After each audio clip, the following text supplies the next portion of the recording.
Queridos, abra sua Bíblia no Evangelho de João, capítulo 14.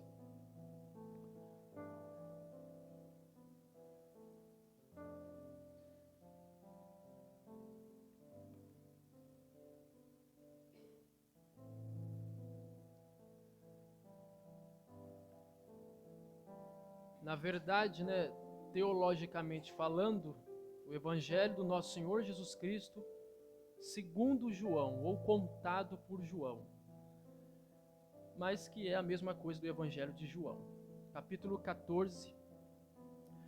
E nós faremos a leitura dos versos 1 ao versículo 3. João capítulo 14, versículo 1. E acredito que se você por algum motivo não trouxe sua Bíblia, vai estar passando no telão, mas se você trouxe, acompanhe na sua Bíblia e após a leitura, permaneça com ela aberta. Diz assim a palavra do Senhor: Não se turbe o vosso coração. Credes em Deus, crede também em mim. Na casa de meu Pai há muitas moradas. Se assim não fora, eu vos teria dito, pois vou preparar-vos lugar. E quando eu for e vos preparar lugar, voltarei e vos receberei para mim mesmo, para que onde eu estou, estejais vós também. Só até aqui. Amém? Pai, nós te damos graças pela tua palavra e pedimos que o Senhor continue conosco, continue ministrando no nosso coração e que o nosso coração, ó Pai, continue também disponível para a semente da palavra que será semeada a partir de agora, em nome de Jesus. Que o Senhor me use como um canal de bênção nesse momento, em nome de Jesus. Amém e amém. Glórias a Deus. Bom, queridos, Jesus ele estava proferindo essas palavras quando ele ainda estava no cenáculo em Jerusalém, reunidos ali com os seus 12 discípulos, na mesma semana da Páscoa. Para ser mais específico, esse dia que ele acabou de proferir isso, era uma quinta-feira, porque sexta-feira ele já seria morto, e na quinta-feira ele ainda seria preso, ele ainda seria julgado. Então, Jesus, ele começa a falar essas palavras aos seus discípulos com um propósito de preparar os discípulos, porque a sua hora havia chegado. Lembra quando ele diz para a mãe dele, em João capítulo 2, mulher, que tenho eu contigo, a minha hora ainda não é chegada.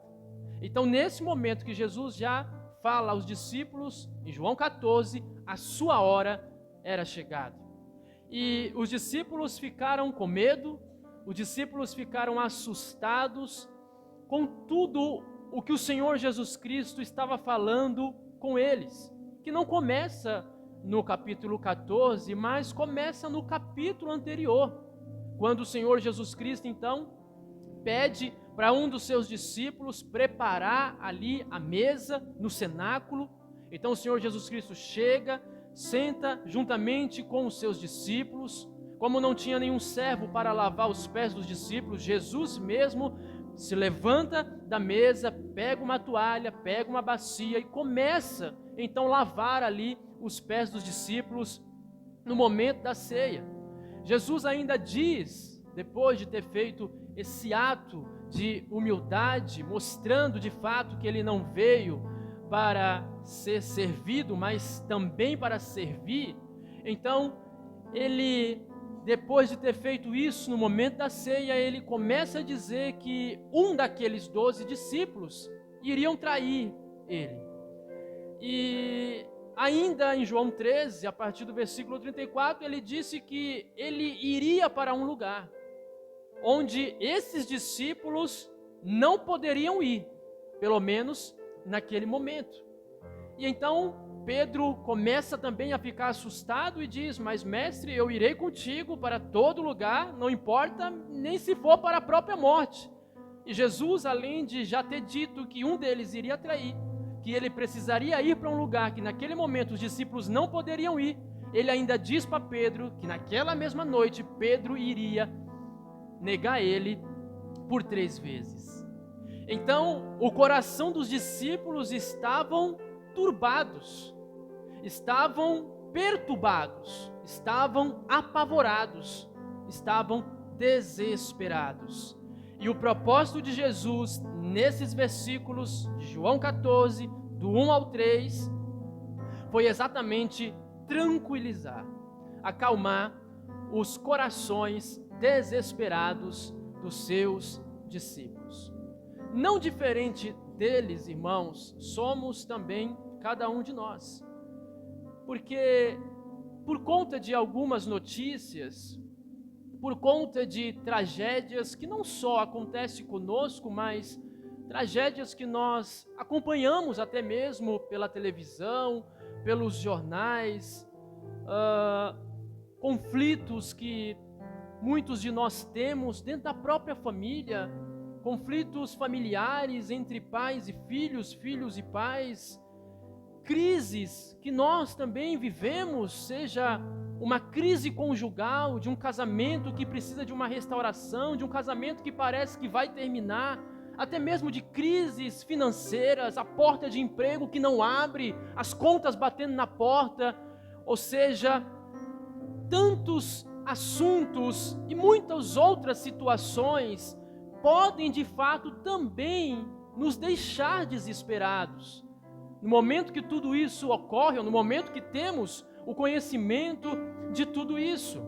Mas aqueles discípulos também tinham motivos para ficarem tristes, para ficarem apavorados, para ficarem desesperados, porque naquele exato momento que Jesus reúne eles no cenáculo, que Jesus então lava os pés deles, que Jesus então revela tudo o que iria acontecer, naquele exato momento aqueles discípulos, todos os 12, já tinham ciência de que Jesus iria partir. Até então eles relutavam em acreditar. Pedro até mesmo tentou, entre aspas, impedir o propósito de Jesus, quando Jesus disse que precisaria ser entregue, precisaria ir para a cruz, precisaria morrer, e Pedro diz: mestre, de maneira nenhuma, que Deus te livre disso.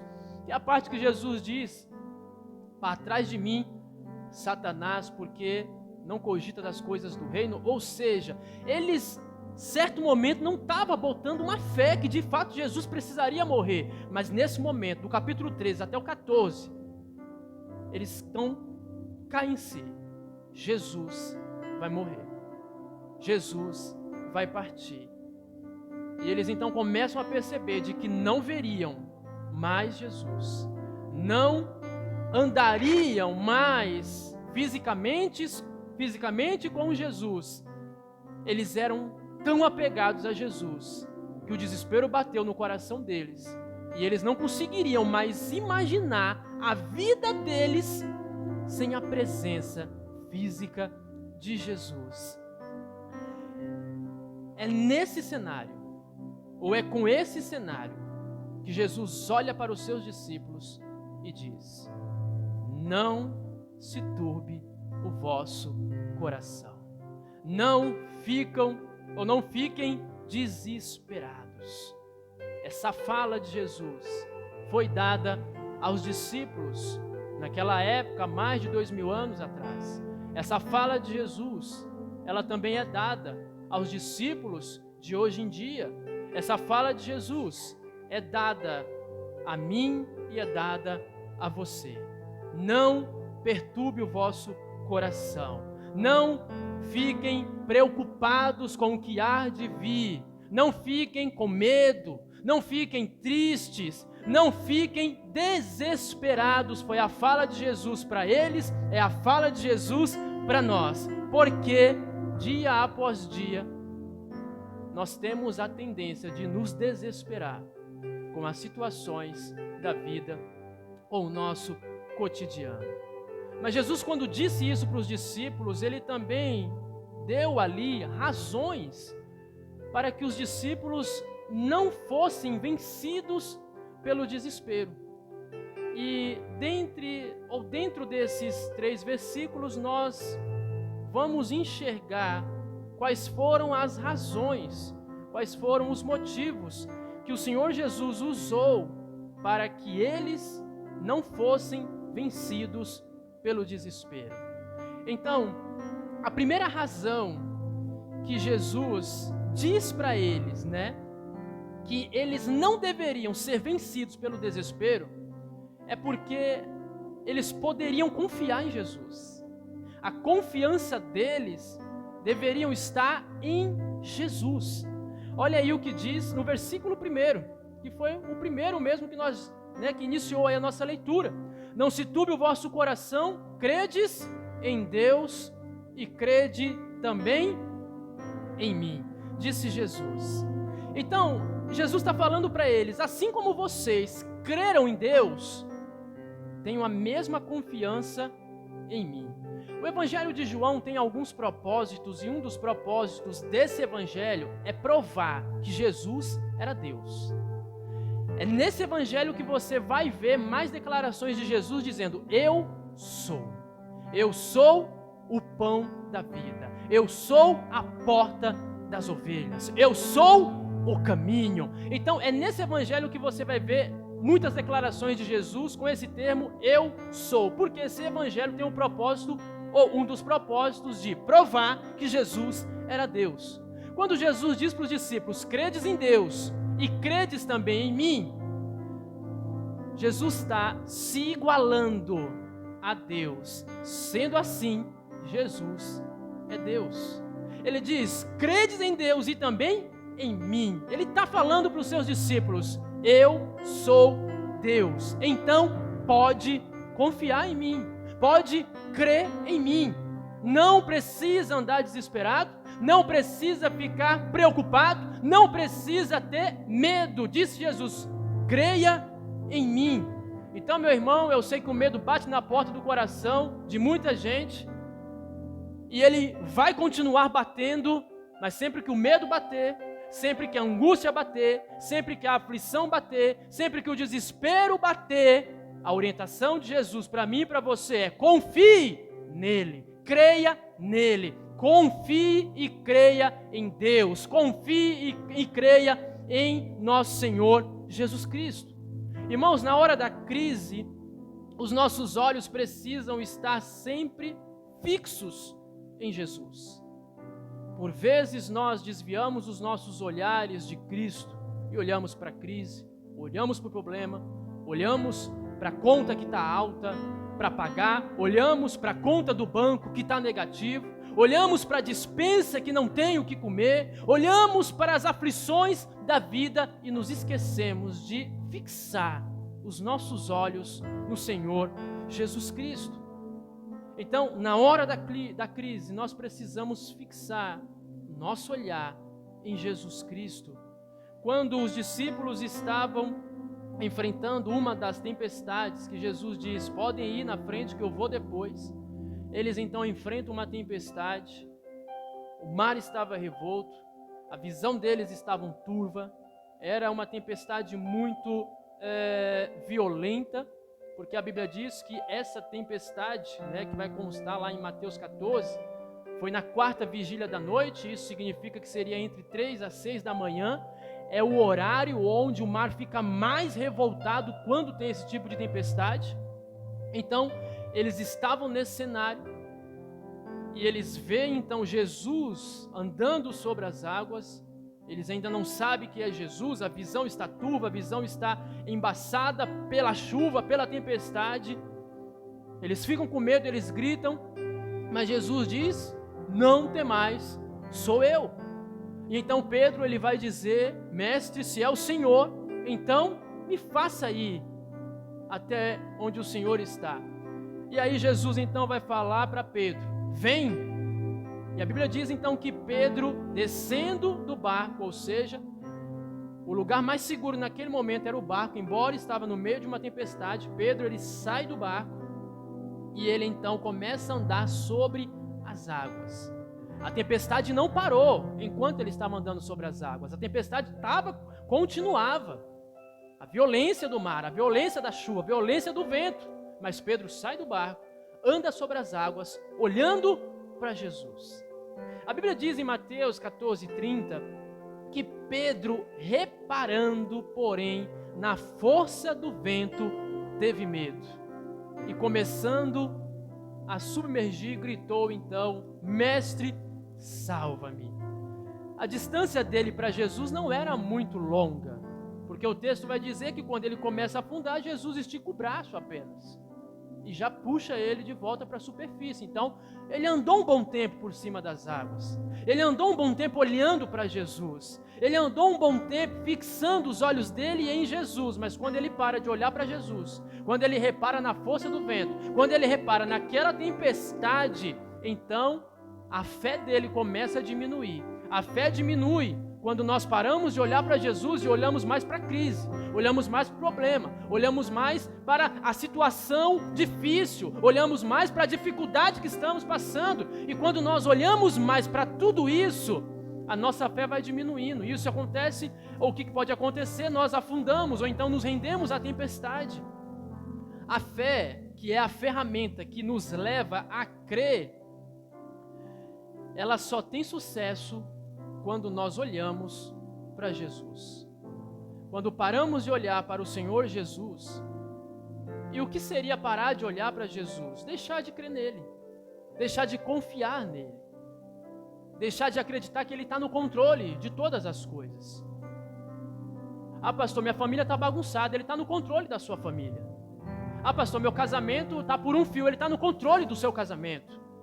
Pastor, eu estou passando por um momento muito difícil, em todas as áreas da minha vida. Ele está no controle de todas as áreas da sua vida, ele não saiu do controle. O que eu e você precisamos é confiar, é crer que ele está no controle de todas as coisas. E os nossos olhos precisam estar fixos nele, não na dificuldade, não na crise.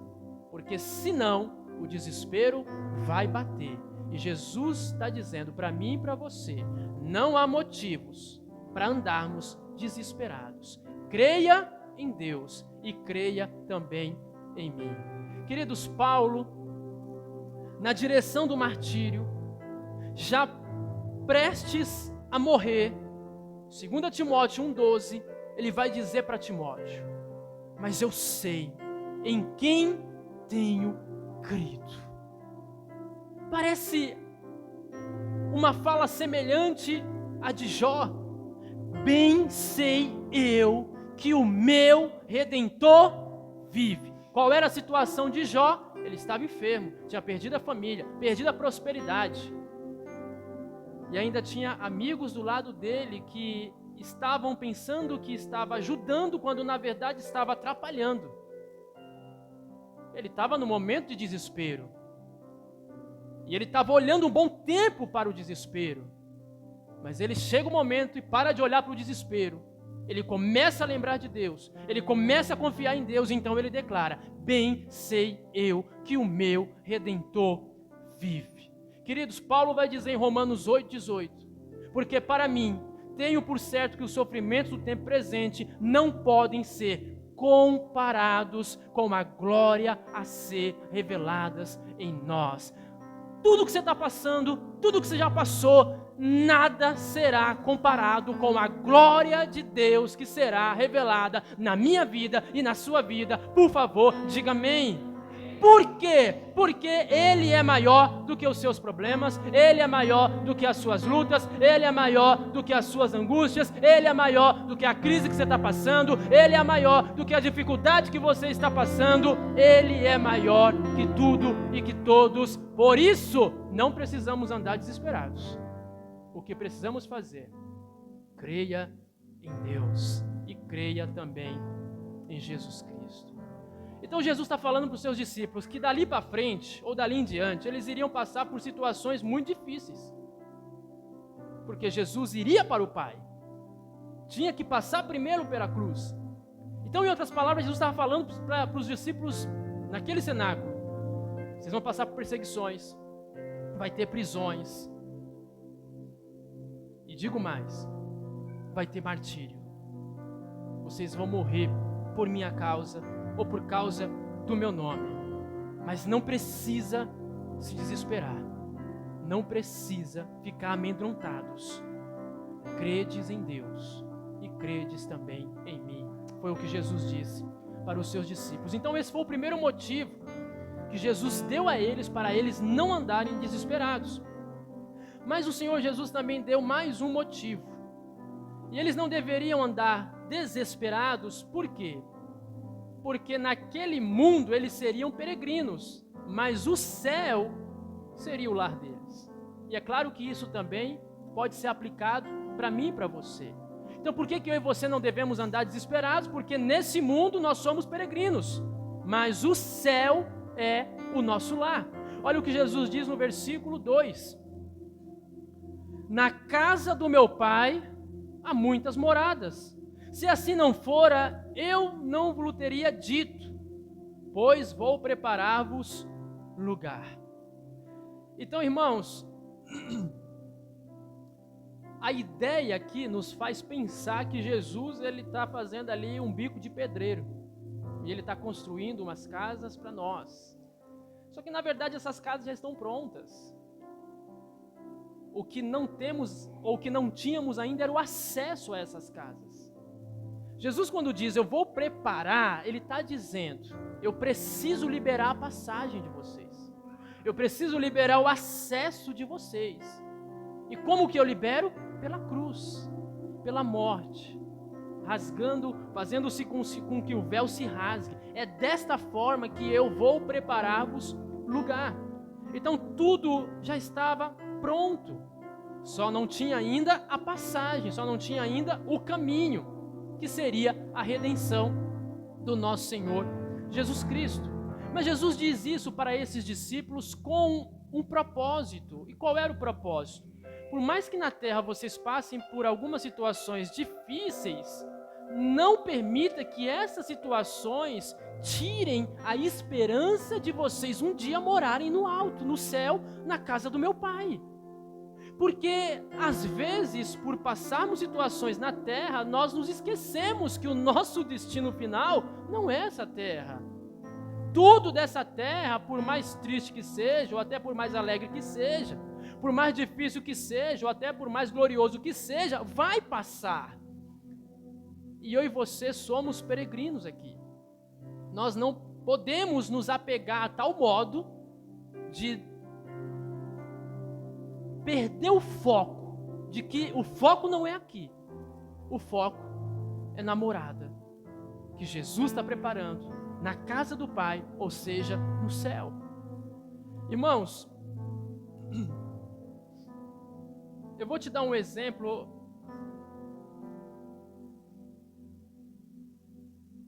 do que aconteceu comigo. Eu morei 5 anos de aluguel.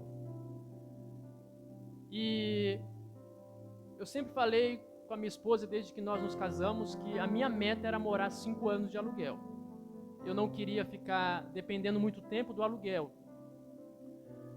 E graças a Deus, Ele me honrou nisso. Então, eu morei 5 anos de aluguel, consegui dar entrada no apartamento e enquanto o apartamento estava ainda terminando, eu passei um ano morando, ou quase um ano morando com a minha sogra.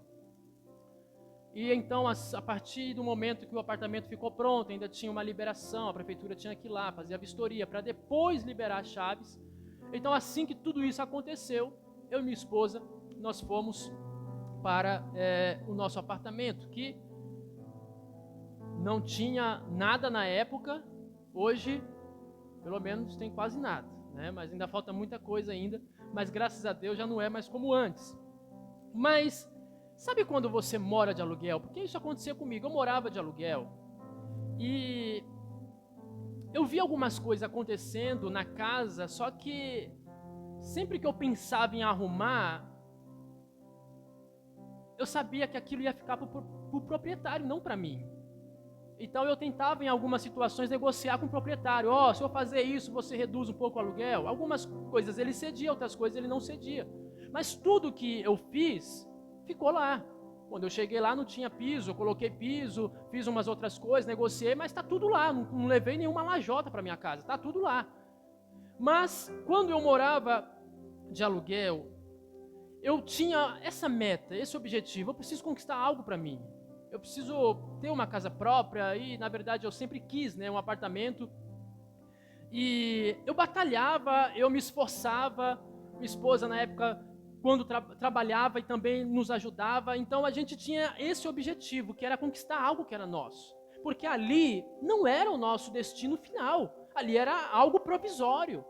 A gente, por mais que gostava daquele lugar, porque era um lugar aconchegante, eu não falo isso para dizer para vocês, que fase horrível. Não, era uma fase muito boa, foi o começo do meu casamento. Só que ali não era o meu lugar, ali era provisório. A partir do momento que o dono chegasse e falava assim, eu não quero mais você aí, eu tinha que caçar outro lugar para morar. Então eu fazia de tudo para não me apegar àquele lugar, porque eu queria algo que era para mim, algo que era meu, algo que eu pudesse conquistar. E às vezes, irmãos, dava desânimo, às vezes dava desespero, às vezes falava, meu Deus, né? Uma vez eu fiz o cálculo de quanto eu paguei de aluguel e eu nunca mais fiz esse cálculo porque fiquei muito triste, porque é um dinheiro que de fato não volta mais para você. É uma dívida permanente, você paga hoje e infelizmente no dia seguinte você está devendo tudo de novo. Claro que não tínhamos condições naquela época e também pessoas que moram hoje de aluguel acredito que não moram porque gostam, porque de fato precisam, né? E por um lado é bom que tenha um aluguel para que as pessoas possam ter suas moradias, nem que seja provisória. Mas eu queria conquistar algo, né? Então às vezes a tristeza batia, às vezes o desânimo batia, mas eu tinha esse pensamento, eu não posso desistir, eu não posso retroceder. Porque se eu desistir, se eu retroceder, eu vou ficar aqui mais 10 anos, vou ficar aqui mais 20 anos, eu não quero isso. Eu quero ficar aqui apenas um período e daqui eu quero ir para um lugar que seja meu. Então, era isso que eu fazia junto com a minha esposa para a gente conquistar o nosso apartamento. E por que eu estou dizendo isso para você? Porque é mais ou menos isso que acontece com a gente. A gente está nessa terra, só que a gente não pertence a essa terra. Assim como, né, eu dei o exemplo de que eu batalhava, o desânimo batia e eu tentava vencer o desânimo, tentava vencer o desespero para conseguir o dinheiro, para conseguir recursos, para comprar algo. Da mesma forma nós precisamos fazer aqui na terra para não desistir de uma morada que está nos esperando e que é eterna, é o nosso destino final. Eu lembro a alegria que foi quando eu peguei as chaves e fui com a minha esposa e não tinha nada, não tinha piso, não tinha nada, eu já queria ficar lá. Ela falou, Bruno, pelo amor de Deus, eu estou grávida, não tem como a gente ficar aqui desse jeito. Eu falei, não, vamos trazer algumas coisas. Ela falou, Bruno, pelo menos põe um piso. Por quê? Porque eu era maltratado na minha sogra? Claro que não, fui muito bem tratado no período que eu morei lá. Mas eu sabia que ali também não era meu, eu precisava de algo que era meu.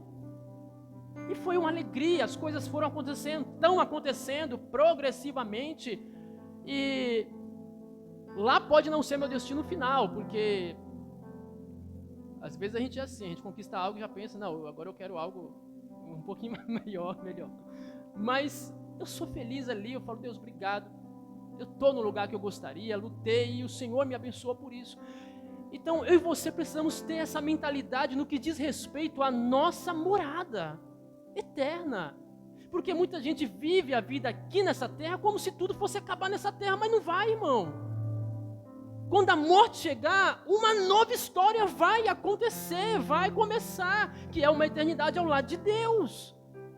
Então, eu e você precisamos entender que nós somos peregrinos. Essa terra, a nossa moradia, tudo que vivemos aqui é provisório. Nós somos, na verdade, peregrinos em uma terra estranha, na direção de uma eternidade que está nos esperando, irmãos. Aqui não é o nosso final, aqui não é o nosso destino final, o céu é o nosso destino. Eu e você estamos batalhando, trabalhando para um dia receber as chaves da nossa morada eterna, para um dia dizer, Senhor, eu sei que a salvação, ela é pela graça, não pelas obras, mas eu também sei que eu tive que lutar e suar bastante para conseguir me manter de pé e vivo até aqui, firme até aqui. Então vai chegar o momento que Jesus vai entregar, irmãos, né? Claro que eu estou falando de uma maneira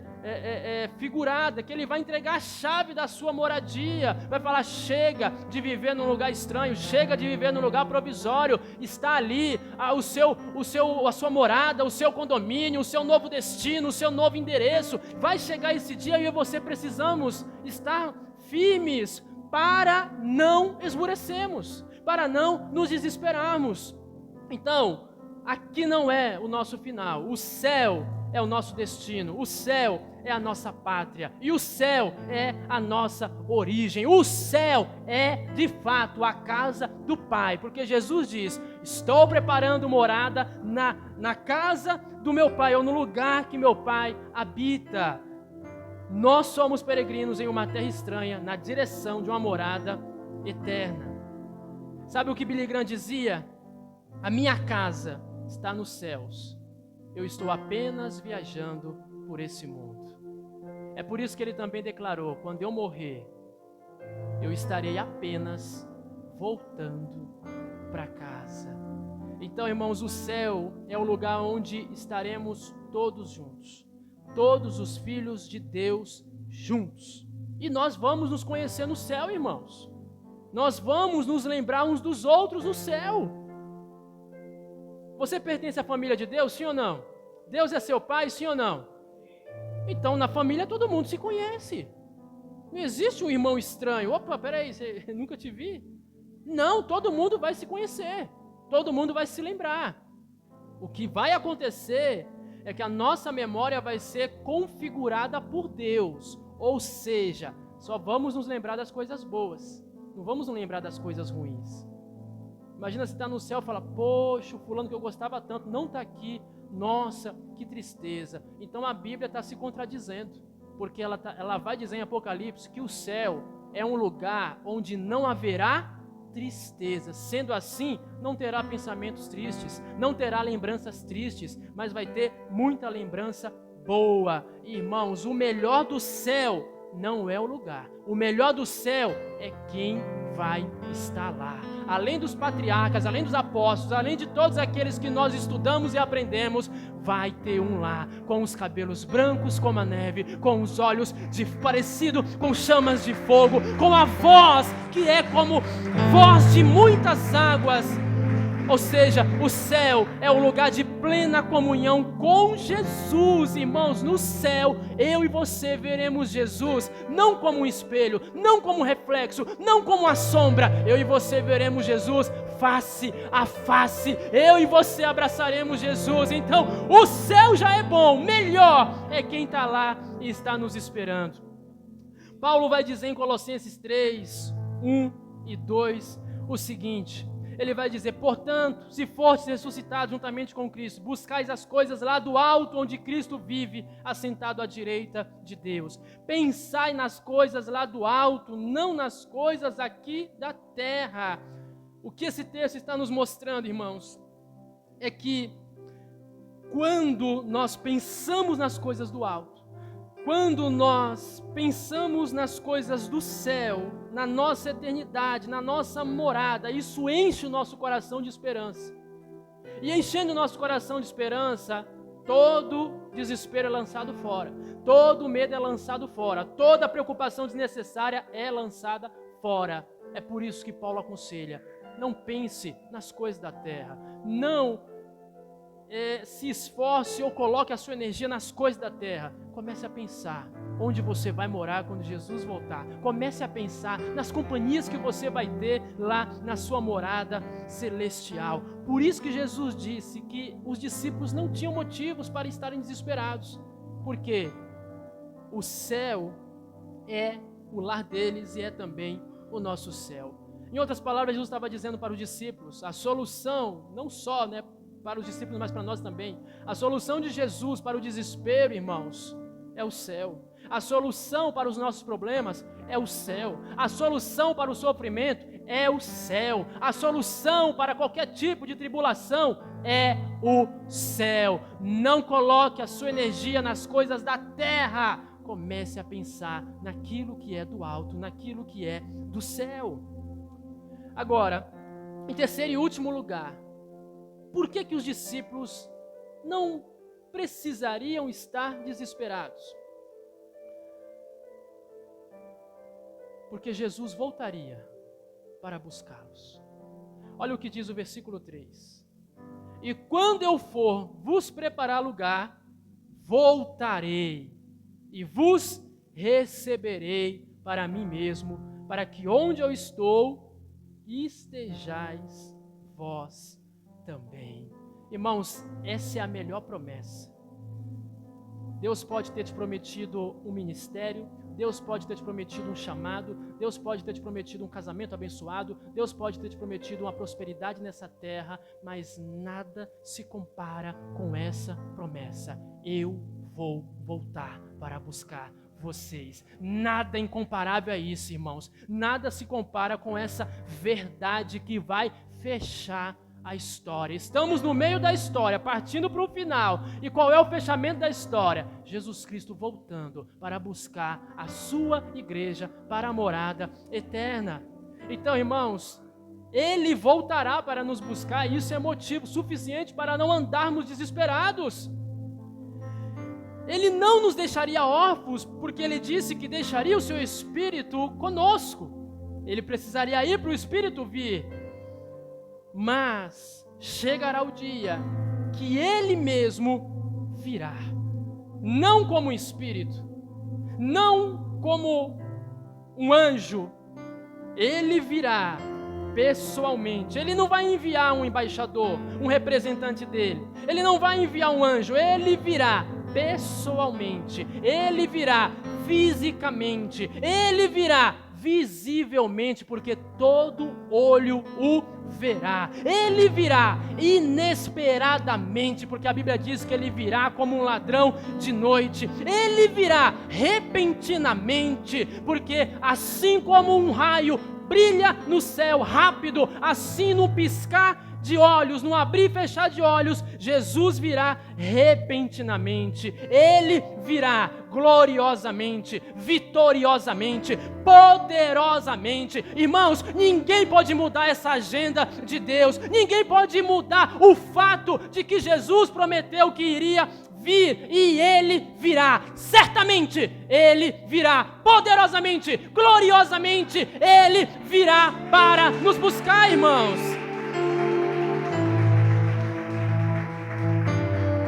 Por isso, não se desespere.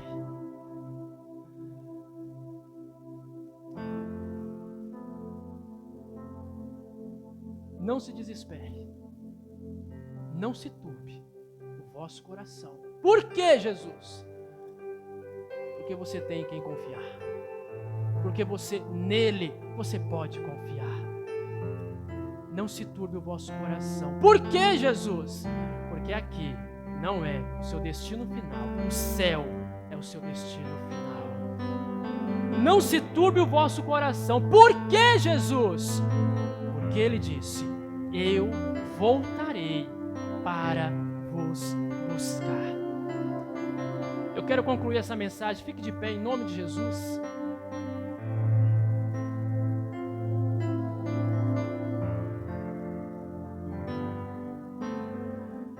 Portanto, irmãos, não seja vencido pelo desespero. Por mais que você tenha motivos para estar desesperado, lembre-se, se não consegue se lembrar de todas as promessas que Jesus te fez, lembre-se pelo menos desses 3 versículos, que já são suficientes para você não viver desesperado. Então, não seja vencido pelo desespero, porque o Senhor é digno de toda a confiança. Não seja vencido pelo desespero. Receba essa palavra que Jesus disse aos discípulos naquela época, mas que também serve para mim e para você nos dias de hoje. Não se turbe o vosso coração. Credes em Deus, credes também em mim. Amém? Você recebe essa palavra em nome de Jesus?